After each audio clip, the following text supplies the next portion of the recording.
essa demanda. E aí eu vi, posso então criar um canal para falar que gente que nem eu, cara, que fala de forma jovem, que nem uma conversa de bar aqui que a gente tá tomando cerveja, como se a gente estivesse tomando cerveja e tipo falando da vida, sabe? Só que eu com cara de moleque, obviamente porque tinha passado em empresa júnior, nunca tinha tido diploma ou certificado de educação financeira, acabei tendo alguma rejeição da minha família. Quando eu fui começar o canal do YouTube, e eu tinha uns 500 inscritos, eu falei... Quando que foi isso, Breno? Foi 2018, no dia 4 de outubro de 2018, foi quando eu soltei o primeiro vídeo. Pô, legal, cara, cresceu rápido. E aí depois de um mês eu falei, vou largar a faculdade. O que pode parecer que é uma loucura, mas a gente não deve se confundir com uma análise crítica da circunstância em que eu vivia na época. Eu sabia que mesmo apesar da rejeição, eu não seria expulso de casa, ainda ter comida na minha mesa, ainda ter cama onde dormir, ou seja, eu estava num ambiente muito favorável para fazer uma análise fria e calculista do pior que poderia acontecer caso eu largasse a faculdade. E eu não larguei, de fato, eu tranquei. E ainda ter 2 anos para voltar para o mesmo lugar, para as mesmas pessoas, mesmos professores, muitas vezes até para os mesmos amigos, porque na engenharia a galera fica, né?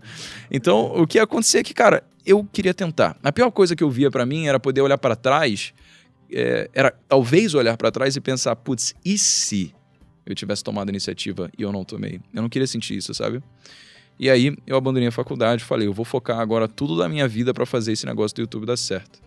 Daí foi o que aconteceu, cara. Eu comecei uma rotina frenética de acordar 4h30 e dormir às 10, fazer exercício para conseguir ter um corpo que sustentasse a mente, e foi crescendo. Chegou num momento onde cada dia estava tendo gente que estava acompanhando ali, e isso foi talvez até um pouco perigoso para minha família, que o meu tio, que é uma pessoa que eu admiro demais, irmão da minha mãe, tem um dia que ele me ligou, quando ele viu que as coisas estavam começando a engatar e que eu realmente não estava com o menor prospecto de voltar para a faculdade, ele falou, Brenão, isso não vai dar certo.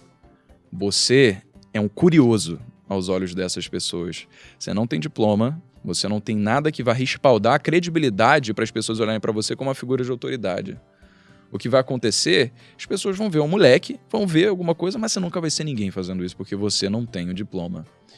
Eu acho que 2 coisas poderiam ter acontecido nesse momento, que foi eu poder aceitar aquilo e falar, você tem razão, voltar à faculdade, continuar a minha vida como se nada tivesse acontecido, frustrado por viver num ambiente que eu sabia que era antiquado e não falava com o que eu esperava para o mundo, ou então tentar encarar aquilo como o melhor discurso motivacional que eu já tive na vida e fazer mesmo assim para depois chegar no futuro e você falar que isso fez parte de alguma história de superação que eu tive, né? Sim.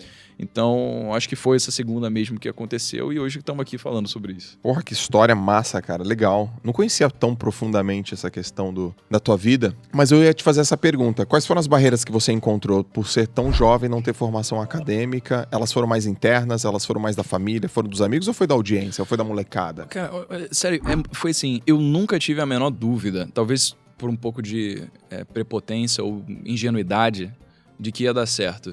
Porque a única referência que eu tinha era dos livros que eu estava lendo na época, aqueles Segredos da Mente Milionária, Pai Rico, Pai Pobre, Pense em Riqueza, obras clássicas para as pessoas que estão querendo buscar sucesso na vida. Tudo que eu queria era ser bem-sucedido. Era a única coisa que eu queria. E se as pessoas falaram para mim, pessoas que chegaram onde eu me via chegando, que independentemente do que aconteça, se eu continuar e persistir, uma hora vai dar certo, eu sabia que não ia dar errado. Então, todas essas adversidades, rejeição da minha família, do meu tio, que é uma pessoa que eu admiro pra caramba, vir falar pra mim que não ia dar certo, da minha mãe ligar pra mim chorando depois que eu falei pra ela que ia largar a faculdade, assim, foram coisas que me magoaram, mas não mudaram em nada o caminho que eu tinha dito pra mim mesmo que eu ia seguir, sabe? E uma coisa que talvez contra-intuitiva que aconteceu foi a surpresa de a comunicação que a audiência teve comigo.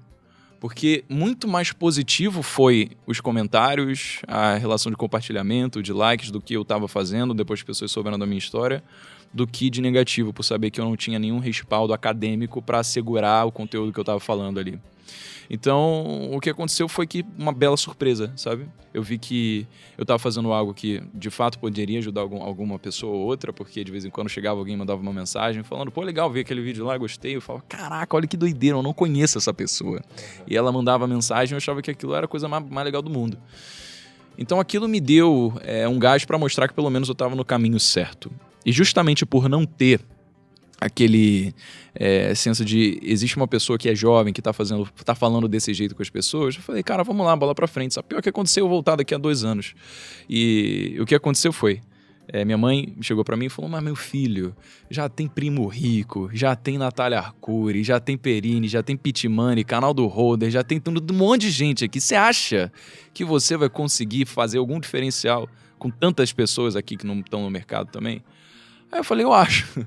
Eu acho sim, porque ninguém fala do jeito que eu falo aqui. Ninguém tá fazendo do jeito que eu tô falando, sabe? Tem 7 bilhões de pessoas no mundo e nenhuma delas é igual a uma outra. Então, o que eu tirei de aprendizado disso foi que a gente não precisa pensar que inovação é você criar uma ideia revolucionária que vai resolver um problema que ninguém nunca viu e você vai criar um aplicativo que vai resolver o curso da humanidade e mudar isso para todos à sua volta.